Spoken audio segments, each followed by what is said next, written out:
오늘 우리에게 주신 하나님 말씀 함께 봅니다. 마태복음 5장 14절에서 16절의 말씀입니다. 함께 말씀 목소리를 맞추어서 읽고 하나님 앞에 감사와 영광을 올려드리기를 원합니다. 마태복음 5장 14절에서 16절까지 다 같이 시작. 너희는 세상의 빛이라. 산 위에 있는 동네가 숨기우지 못할 것이요 사람이 등불을 켜서 말 아래 두지 아니하고 등경 위에 두나니 이러므로 집안 모든 사람에게 비치느니라. 이같이 너희 빛을 사람 앞에 비치게 하여 저희로 너희 착한 행실을 보고 하늘에 계신 너희 아버지께 영광을 돌리게 하라. 아멘. 옆에 계신 분들하고 한번 좀 인사합니다. 주님의 이름으로 사랑합니다. 반갑습니다.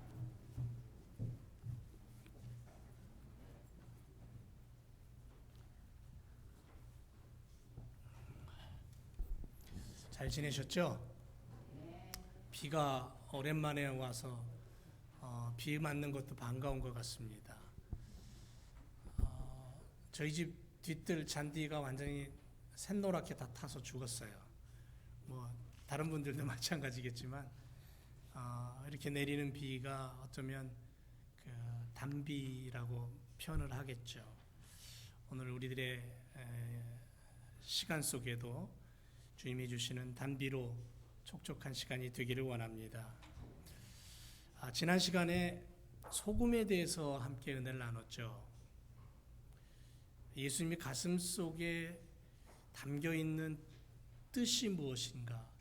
예수님이 너희는 세상의 소금이라고 했을 때 그 소금의 의미를 예수님은 어떤 의미를 가지고 있었는가에 대해서 우리가 함께 은혜를 나눴고, 구약 성경을 예로 들어서 소금을 얘기하셨을 땐 이런 의미였겠구나. 그럼 우리도 그렇게 예수님 마음을 담고 살아야지. 이런 주제를 가지고 함께 은혜를 나누었습니다. 소금 속에는 언약이 있다 그랬죠. 하나님과의 언약. 변하지 않는 겁니다. 약속이죠. 영원한 약속. 심지어는 그 약속을 이루기 위해서 하늘 보좌를 버리고 하나님이신 그분이 인간이 되셨고 인간의 손에 의해 죽기까지, 그리고 3일 만에 부활하셔서 다시 우리를 데리러 오마 약속하시는 그 약속까지 결국은 하나님의 언약이라는 부분 속에 다 담겨 있다는 것을 우리는 알 수가 있습니다. 그리고 그 하나님의 약속을 가진 자가 이 땅을 살아갈 때에 소금으로 산다는 건 뭐냐면 방부제의 삶을 살아야 된다. 부패를 방지하며 살아야 된다고 말씀드렸고요. 그리고 더 나아가서는 소금으로서의 맛을 잃어버리지 말아야 된다. 소금은 단맛이 나지 않죠. 소금은 쓴맛이 나긴 합니다. 그러나 소금의 진정한 맛은 뭐죠? 짠맛이죠. 짠맛을 내야 된다. 그러니까 성도는 성도로서, 그리스도인은 그리스도인으로서의 맛을 내야 된다. 그리스도인의 맛이 무엇이냐를 여러분 한번 깊이 생각해 보세요. 크리스찬의 맛. 나는 크리스찬인가? 그렇다면 나의 맛은, 그리스도인이라는 나의 맛은 무엇일까? 기도하면서 내가 가지고 있는 재능과 내게 주어진 달란트를 가지고 그것으로 말미암아 내가 이 땅에서 소금으로서의 그리스도인은 어떤 맛을 내야 될까? 내가 가지고 있는, 나만이 낼 수 있는 맛, 그런 맛을 가지고 살아가는 우리 성도들이 되어야 될 줄로 믿습니다. 소금 성도가 되어야 된다는 거예요. 여러분 각자의 맛이 달라요. 정말 여러분들 각자의 맛이 다 달라요. 그 맛을 내가 어떻게 더 잘 낼 수 있을까? 이런 부분들을 우리가 주님 앞에 엎드려 기도하며 주님의 말씀대로 너희는 세상의 소금이다, 그 말씀대로 살아가는 그런 우리들의 삶이 되어야 될 줄로 믿습니다. 그리고 성경에 보니까 소금 성도가 어떤 열매를 맺냐면 하나님과 하나 된대요. 그리고 세상과 화목한대요. 그리고 결국은 하나님과 세상과 나라는 이 세 부분이 결국은 행복이라는 것을 누리는 거예요. 성경이 얘기하는 하나님의 마음이 거기 담겨 있는 거죠. 하나님, 나, 너. 이렇게 해서 세 부분이 행복한 것, 하나님이 주신 행복이에요. 세상의 행복이 아닙니다. 세상으로부터 누리는 행복이 아니라 하나님이 주신 행복을 누리는 삶. 하나님이 창세기부터 끊임없이 얘기하신 하나님으로 말미암아 시작된 행복, 그걸 얘기하고 있는 거예요. 오늘은 빚에 대해서 얘기하려고 합니다. 빚. 빚에 대해서 먼저 얘기하려고 하다 보니까 실질적으로 있었던 이야기를 좀 먼저 하죠. 지난주인가요? 지지난주에 우리 최양성 권사님이 갑자기 이 안면에 마비가 오면서 병원에 입원을 하셨습니다. 아무한테도 알리지 말라고 말씀을 하셨는데 이제 저는 아니까 이제 병원에 입원해 계실 때 이제 신방을 갔는데요. 권사님은 누구에게 이렇게 당신의 어떠한 상태를 이렇게 막 알리고 이러는 걸 좀 원치 않으셔요. 기도하는 분이기 때문에 기도로서 당신의 어떤 문제를 이겨내려고 하는 그런 신앙의 모습이 있으셔요. 어쨌든 지금 이거 앙시고 되셔서 잘 못 들으시는 거예요 지금. 예. 이게 어디 갔지? 이게 들으시는 게. 예.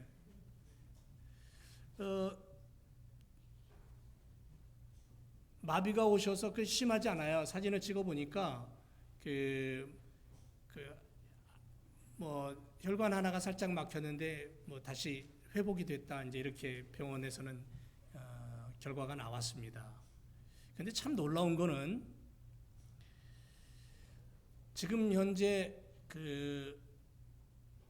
함기욱 함소희 선교사 내외가 교회에서 파송을 받고 남아프리카 공화국의 프리토리아라는 도시를 이제 기점으로 해서 미전도 종족, 남아프리카 주변에 있는 미전도 종족 약 150개국 이상 되는 미전도 종족을 향한 선교 사역을 시작을 했거든요.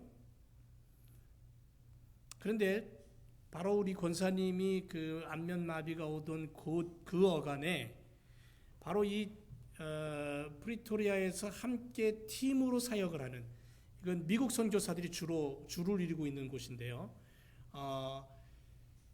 팀으로 사역하는 그 팀원들 가족들에게 이런 비슷한 증세가 다 나타났답니다. 놀라운 일이죠.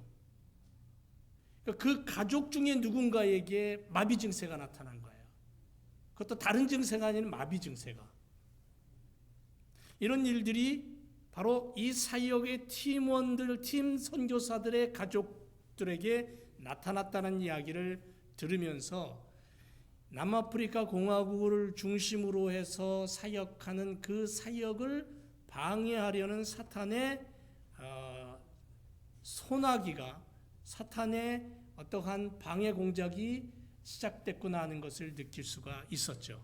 그래서 금요기도 때 나와서 함께 기도하는 그러한 기도의 사람들이 모여서 그 부분을 예수 그리스도의 이름으로 묻고 이렇게 대적 기도를 하고 기도하는 그러한 시간을 가졌는데요. 오늘 빛에 대해서 얘기하면서 왜 이야기를 먼저 꺼내냐면, 어둠이 있을 때에 어둠 속에 묻혀 있는 존재들은 어둠밖에는 몰라요. 그런데 거기 빛이 비치잖아요. 미세한 빛만 비춰도 그 속에 무엇이 존재하는지를 볼 수가 있어요. 프리토리아에 복음의 빛을 가지고 들어간 선교사들의 가정들이 모여서 팀으로 하나님의 복음 사역의 메시지를 외치는 그 순간 어둠의 세력이 깜짝 놀란 거예요. 어둠 속에 빛이 비치거든요. 자신들의 존재가 탄로가 나는 거예요. 그 순간에 그들은 가만히 있을 수 없어서 그들 주변에 가족이나 친구나 이웃이나 할 것 없이 주변 것들을 건드려 보는 거예요. 넘어뜨릴 수 없습니다. 파괴할 수 없습니다. 다만 건드려 볼 뿐이에요. 유혹할 뿐입니다. 절대로 넘어가지 않죠. 왜? 우리는 이미 기도로 무장하고 사탄의 작전과 계획이 뭔가를 알고 있기 때문에 그래요. 예수님 우리에게 이렇게 말씀합니다. 너희는 빛이다. 분명히 말씀했어요.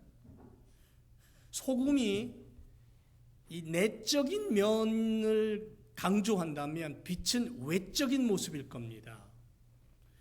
소금이 감싸 안고 이해하고 용서하고 인내하는 모습이라면 빛은 밝히는 거예요. 빛은 도전적인 겁니다. 빛은 성취고 꿈이고 희망이고, 그래서 빛이라고 할 때는 활동적인 면이 더 강조될 겁니다. 예수님께서 우리에게 너희의 내면적인 모습을 소금으로 다진다면 그 다음에는 너희는 세상을 향하여 빛이 되라는 거예요. 외적인 부분에 있어서 너희는 빛을 발하는 그리스도인이 되라고 말씀하고 있는 겁니다. 예수님 세상의 빛으로 오셨죠. 어두운 세상의 빛으로 오신 예수여. 어두운 세상의 빛으로 오셨어요. 성도들을 향하여 예수님의 모습인 빛을 보고 그 빛을 담고, 그리고 예수님처럼 빛된 삶을 살아라. 성경이 우리에게 그렇게 얘기하고 있어요. 다른 얘기하지 않습니다. 요한복음 1장 1절부터 시작되는 메시지가 뭐냐면, 태초에 말씀이 계셨다.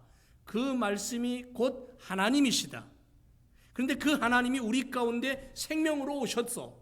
그 생명은 뭐냐 하면 사람들을 비추는 빛이야. 그래서 요한은 예수 그리스도를 말씀으로 얘기하면서 동시에 그 말씀은 빛이다라고 얘기하는 거예요. 이 빛이신 주님께서 세상에 오셔서 세상을 비추셨어요. 하나님의 나라를 설명했고, 병든 자를 치유했고, 어둠에 갇힌 영혼들을 건져내셨어요. 어둠 속에 갇혀있는 영혼들에게 빛을 비춰주셨어요. 따라서 오늘 우리가 예수님을 고백한다면 반드시 우리 성도들의 삶은, 성도들의 행동은 빛된 행동과 빛된 삶이 되어야 된다는 거예요. 이미 성경은 그것을 결론 내리고 있는 거예요. 못을 받고 있는 거죠. 오늘 말씀에 보니까 빛은 높은 곳에 둬야 된다 그랬어요. 왜냐하면 주변을 밝혀야 되기 때문에. 숨겨놓지 않아요. 저 밑에 놓지 않아요. 로마 13장 12절에 사도 바울은 밤이 깊고 낮이 가까웠으니 그러므로 우리가 어둠의 일을 벗고 빛의 갑옷을 입자라고 강조하고 있어요. 빛의 갑옷을 입어라.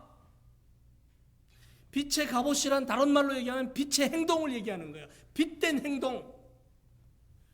데살로니가전서 5장 5절 6절에 보니까 너희는 다 빛의 아들이요 빛의 아들이라.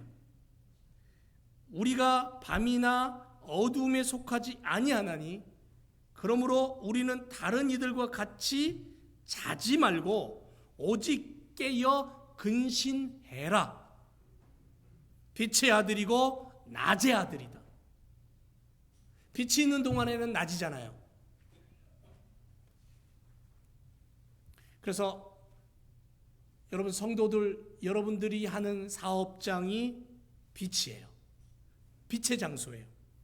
직장도 마찬가지고 여러분들의 캠퍼스도 마찬가지고 여러분들 우리가 함께 자고 먹고 하는 가정도 마찬가지예요. 빛의 장소예요. 빛이 비춰야 되는 거예요. 내가 나가서 하는 모든 행동이 빛이 돼야 되는 거죠. 어둠 속에 수많은 사람들이 어둠 속에 살아가요. 그 어둠 속에 들어가서 빛을 발하는 빛된 성도가 바로 오늘 그리스도를 구주로 영접한 자들의 삶이라는 거죠. 그러니까 예수님을 구주로 영접하고 예수님의 말씀이 내 안에 딱 들어와서 너는 세상을 비추는 빛이야 라는 이 말씀으로 딱 내가 무장하면 세상을 살아갈 때에 빛의 삶을 사는 거예요. 빛된 행동을 하게 되어 있다는 거죠. 여러분, 빛된 성도의 사명이 뭘까요? 우리는 이 땅에 살면서 어떤 의무를 행해야 합니까? 빛을 통해서 죄악에 빠져 사는 사람들을 구원하는 역할, 그것이 어쩌면 빛된 성도의 가장 중요한 사명이겠죠. 주의 복음을 전파하고 지옥으로 가는 사람들을 천국으로 인도하는 사명이 있어요. 착하고 의롭고 진실된 삶을 살아야 될 사명이 있어요. 진리를 행해야 될 사명이 있어요. 형제를 사랑하고 함께하는 그런 삶의 사랑을 보여주는 본으로서의 삶을 우리가 살아야 될 사명이 있다는 거예요. 그래서 예수님이 너희는 세상을 비추는 빛이다. 세상의 빛이다. 이렇게 말씀하고 있는 거예요. 영어 성경과 헬라어의 뜻을 보면 이렇게 얘기할 수 있어요. 너희는 세상을 비추는 특별한 그 빛이다라는 거죠. 특별한 그 빛이다라는 거예요. 그냥 빛이 아니에요. 세상을 밝히는 특별한 빛인데 그 빛이에요. 바로 그가 누구냐면 창조주 하나님의 빛이죠. 그분의 빛이에요. 특별하다는 것은 우리 모두 이 세상에서 하나님이라는 분을 온전히 바라보며 사는 모습을 얘기하는 거예요. 그리고 하나님을 바라볼 때에는 하나님의 특별한 모습이 있어요. 그건 뭐냐면 지난 시간에도 얘기했지만 하나님의 색깔이에요. 하나님은 분명한 색깔이 있으셔요. 여러분 창세기부터 요한계시까지 성경을 읽어보면 하나님은 하나님만의 맛이 있고 하나님만의 컬러가 있어요. 분명히 있습니다. 그걸 만나야 돼요. 그걸 찾아야 돼요. 그걸 발견해야 돼요. 그리고 내가 이 땅을 살아갈 때 나는 세상을 비추는 특별한 그 빛을 가진 존재다. 이런 믿음과 소망으로 살아가는 거예요. 그렇기 때문에 우리는 우리 자신의 빛을 비추는 삶이 아니라 하나님의 빛을 받아서 그분의 빛을 바라는 거예요. 그분의 컬러를 내는 거예요. 그런 존재로 사는 게 바로 그리스도인의 삶이에요. 종교개혁자 마틴 루터는 분명히 얘기합니다. 그리스도 안에 있는 사람들, 그리스도인들은 세상의 빛이다. 예수님의 얘기를 다시 한번 얘기한 거예요. 여러분, 우리는 세상의 빛입니다. 빛을 발하는 삶을 살아야 된다고 성경이 얘기하고 있고 예수님이 우리에게 그렇게 얘기했어요. 빛을 발해라. 빛을 발해라. 하나님의 자녀들은 어디서 무엇을 하든지 간에 최선을 다해서 이 빛을 발하고 그 빛 때문에 하나님의 말씀 앞에 충성하고 그 빛을 바람으로 말미암아 하나님의 영광과 뜻이 드러나는 삶을 살아라. 학생은 학교에서, 직장인은 직장에서, 사업하는 사람은 사업장에서, 친구를 만나든 이웃을 만나든 아내와 대화하든 남편과 부모와 자녀와 모든 관계 속에서 결국은 우리가 해야 될 최고의 모습이 뭐냐면 빛을 발하는 거예요. 그 빛이 뭐냐는 거예요. 그 빛은 예수 그리스도라는 거죠. 예수 그리스도의 온전하신 그 빛. 여러분 계시록 1장 20절에 보면 성소의 남쪽에 있는 금등대는 24시간 불이 켜져 있었어요. 이건 꺼지면 안 됩니다. 제사장은 성소에서 여러 가지 활동을 합니다. 그럴 때에 이 불빛이 없으면 아무것도 할 수가 없었기 때문에 성경에 보면 하나님의 이 지성소와 성소로 이루어진 성막은요, 햇빛이 안 들어왔어요. 완전히 차단된 곳이에요. 그렇게 어떠한 밀폐된 공간처럼 완전히 딱 막혀 있었어요. 그래서 그 안에 제사장이 들어가서 하나님 앞에 기도하고 예배를 드리고 예물을 드리고 여러 가지 일들을 할 때에 반드시 불빛이 필요했던 거예요. 이게 촛불이죠. 그래서 늘 성막 안에 성소와 지성소에는 빛이 있었어요. 그 빛을 하나님께서 꺼트리지 말라고 하셨는데 그 빛이 결국은 무슨 의미냐면 성경이 우리에게 가르쳐주는 것은 인생이 빛이 없으면 안 된다는 거예요. 내 삶 속에 빛이 없으면 안 되는데 그 빛이 뭐냐는 거예요. 그 빛은 성삼위일체 하나님의 빛이라는 거예요. 아버지의 빛이고 아들의 빛이고 성령 하나님의 빛이 내 안에서 내 삶 속에 늘 비춰질 때에 내가 믿음의 사람으로 살아갈 수 있다는 거죠. 그건 다시 말하면 주님과 동행하는 삶이에요. 예수님과 동행하는 삶을 얘기하는 거예요. 하루 24시간, 1년, 10년, 20년, 30년 내가 이 땅에서 육신의 장막을 벗는 그 순간까지 내 안에서 주님과 늘 함께 생활하는, 결국은 주님의 빛이 내 안에서 늘 비춰지고 내가 그 주님의 빛을 붙잡고 살아가는 그런 삶. 그래서 주님과 동행하는 믿음의 삶은, 성도들의 삶은 세상을 향하여, 이웃을 향하여 그 빛을 그대로 비추며 사는 거예요. 빛을 반사하는 거죠.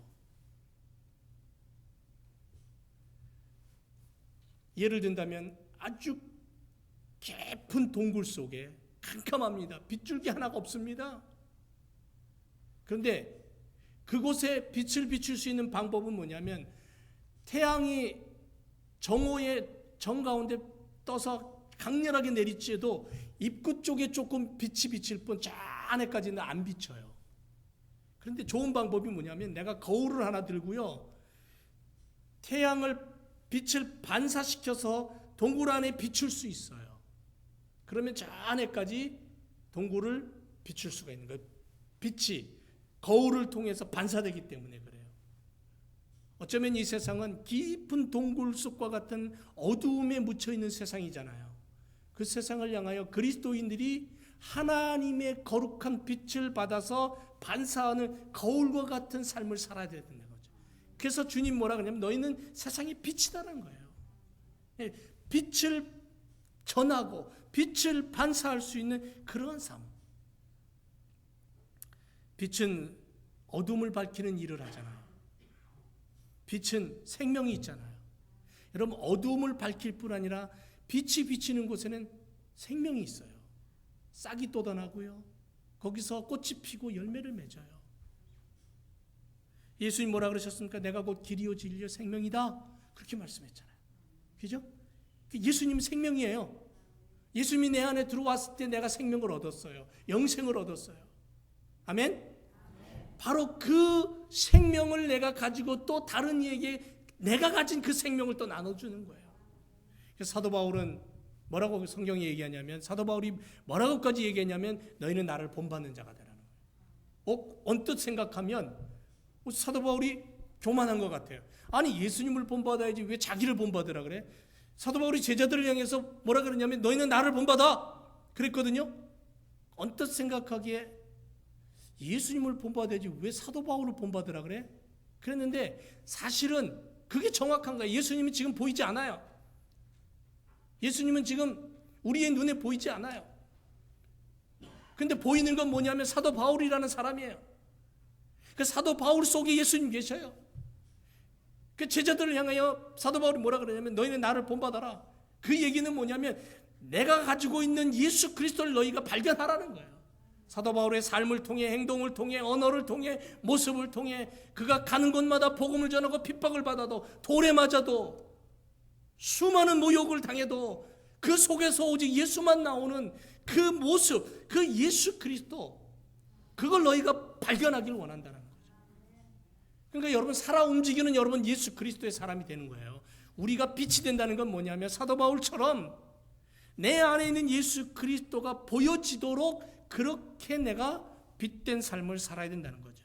그 속에서 생명이 일어나고요, 그 속에서 어두움이 물러가고 빛이 되고, 그 속에서 따스함이 일어나는 거예요. 빛은 따스해요. 빛이 따가웁진 않잖아요. 빛이 차진 않잖아요. 빛은 따뜻해요. 이번에 이영기 선교사님 과테말라 들어가면서 한 6개 정도 되는 것 같아요. 등을 사가지고 갔어요.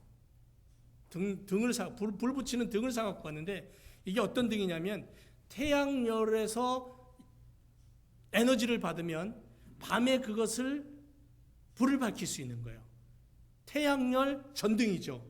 낮에 태양열을 앞에다가 놓고 충전을 해서 밤에 등불을 쓰는. 그런데 이 과테말라 오지 마을에는 전기가 안 들어가는 곳이 너무 많아요.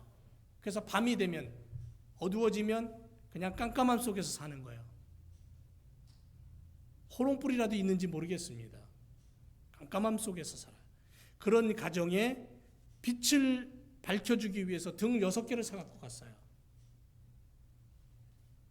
참 놀라운 일이죠. 오늘 우리가 주님의 말씀을 내 안에 담는다면, 너희는 세상의 빛이다, 그 빛된 삶을 너희가 살아라, 이 말씀을 우리가 되새기고, 그래도 이해가 안 가요. 그러면 초를 생각해 보세요. 초. 여러분 초에다 불을 딱 붙이면 초에 심지에 불이 붙으면 빛을 발합니다. 빛이 납니다. 그러면 그 빛이 계속해서 보이기 위해서 필요한 게 뭐냐면 초가 녹아야 돼요. 심지가 타야 돼요. 이건 얘기는 뭐냐면 심지가 타들어가고 초가 녹으면서 결국은 빛을 발하는 것처럼 희생이에요. 나눠주는 거예요. 내 스스로를 녹이고 세상 속에 빛을 발하는, 나를 태워서라도 저 사람에게 그리스도의 향기를 발할 수 있는, 빛을 발하는 그러한 모습이 바로 그리스도인의 모습이다. 예수님이 말씀하실 때 너희는 세상의 빛이다 했을 때에는 예수님의 마음속에는 예수님의 제자들이 그렇게 살기를 원하시는 거예요. 오늘날 우리들을 향해서 예수님이 너희는 세상의 빛이야. 그러면 예수님의 마음은 나를 향해서 너 그렇게 살 수 없겠니? 라고 말씀하시는 거예요. 근데 빛에는 열매가 있답니다. 빛의 열매는 뭐냐면요, 에베소서 5장에 가보니까 모든 착함과 의로움과 진실합니다 그랬답니다. 빛에는 열매가 있습니다. 빛과 열매를 얘기하셨어요. 근데 성경을 가만히 살펴보니까 빛을 옛날 사본이나 옛날 그 사도들이나 교구들은 이 빛을 무엇과 동일시 생각했냐면 성령과 동일시했어요. 빛 이꼬로 성령, 성령 이꼬로 불, 불은 태우고 능력 있고 빛을 발하고 힘이 있는 것, 이 연결이 된다는 거죠. 그런 것들이 담겨 있었어요. 빛을 통해서 불을 일으키고 그 불이 엄청난 힘을 가지고 있는 것처럼, 성경에서 불은 성령의 능력을 가리키는 것처럼 너희는 세상의 빛이다 했을 때에 그 빛 속에는 바로 이와 같은 성령의 능력과 힘이 있다는 거예요. 그래서 내가 오늘 예수 그리스도를 아멘하고 믿고 주님의 말씀을 받아들이면 나는 그 빛된 성도가 되는데 그 빛은 능력이라는 거예요. 힘이라는 거예요. 이 땅을 살아가는 힘이죠. 그리고 빛으로 산다는 것은 열매를 맺는다는 거죠. 여러분 성령의 열매가 갈라디아서 5장 22절에 나와 있죠. 오직 성령의 열매는 사랑, 희락, 화평, 오래 참음, 자비, 양선, 충성, 온유, 절제 이 같은 것을 금지할 법이 없다. 그런데 에베소서에 가서 보니까는 빛의 열매를 또 다른 걸로 얘기하는데 착함과 의로움과 진실함으로 얘기하고 있어요. 성령의 열매가 9가지 열매를 우리가 봤어요. 그 성령의 열매는 결국은 무슨 열매냐면 빛된 열매예요. 그런데 이것이 갈라디아서에서 얘기하는 건데 에베소서로 넘어와선 그것을 함께 묶어서 3가지로 얘기하고 있는데 성령의 빛의 열매는 착함, 의로움, 진실함 이렇게 얘기하고 있어요. 그럼 착함이라는 것은 원어에 가서 뭐로 얘기하냐면 도덕적인 선을 가리켜요. 도덕적인 선. 의로움이라는 것은 뭘 가리키냐면은 도덕적 악을 버린 정직과 성실함. 진실한 것은 허위나 위선에 반대되는 진실, 도덕적인 진실. 그러니까 이 세 단어를 가만히 보니까는 도덕적인 선이나 정직과 성실이나 도덕적인 진실. 그러니까 결국은 우리들의 삶의 모습을 얘기하는 거예요. 삶의 모습을. 자, 예수님이 너희는 세상의 빛이다 라고 말씀하시면서 제자들을 향하여 마태복음 5장, 6장, 7장은 산상보훈이라 그래요. 이거는 성경의 다이아몬드와 같은 보석과 같은 아주 중요한 부분이라죠. 이 마태복음 5장, 6장, 7장을 얘기하시는 중에 너희는 세상의 소금이고 너희는 세상의 빛이라 그러셨어요. 그 예수님의 마음속에는 제자들을 향하여, 오늘 우리들을 향하여 예수님의 마음속엔 어떤 의도로 이야기를 하셨는가를 우리는 파악할 수 있어야 돼요. 예수님의 마음을 좀 들여다보자고요.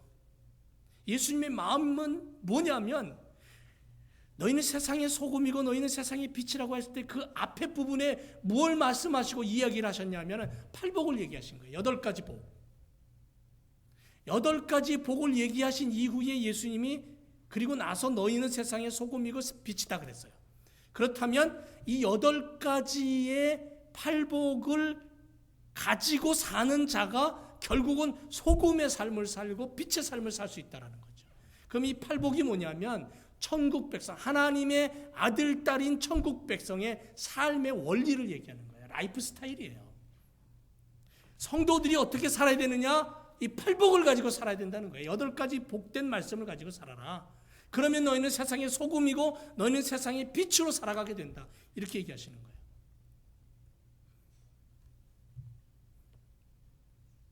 소금이 되고 빛이 된다는 것은 결국은 8가지 복을 얘기하시는 예수님이 심령이 가난 자는 복이 있나니 천국이 저희 것이고 애통하는 자는 복이 있나니 저희가 위로를 받고 온유한 자는 복이 있나니 저희가 땅을 기업으로 차지하고 이 8가지 복을 얘기하시는 예수님의 마음이 느껴지는 거죠. 그래서 이 땅을 살아갈 때 그렇게 사는 거예요. 의롭게 살고 착하게 살고 진실하게 살고 우리들로 말미암아 우리 교회로 말미암아 그리스도가 보여지는 거예요. 그리스도가 드러나는 거예요. 그래서 교회가 빛이 돼야 되는 거예요. 여러분 우리 교회가 빛이 돼야 되는 거예요.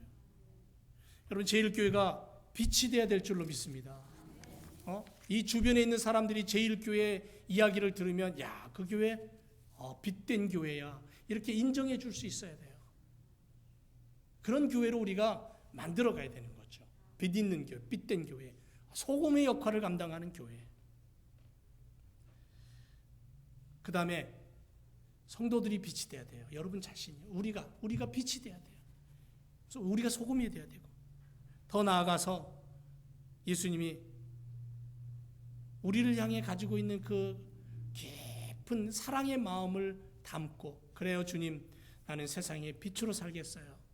우리 교회를 빛된 교회로 만들겠어요. 하나님 내 자녀들을 정말 이 세상을 살아가면서 소금이 되고 빛이 되는 그러한 자녀로 기도하며 키워내겠어요.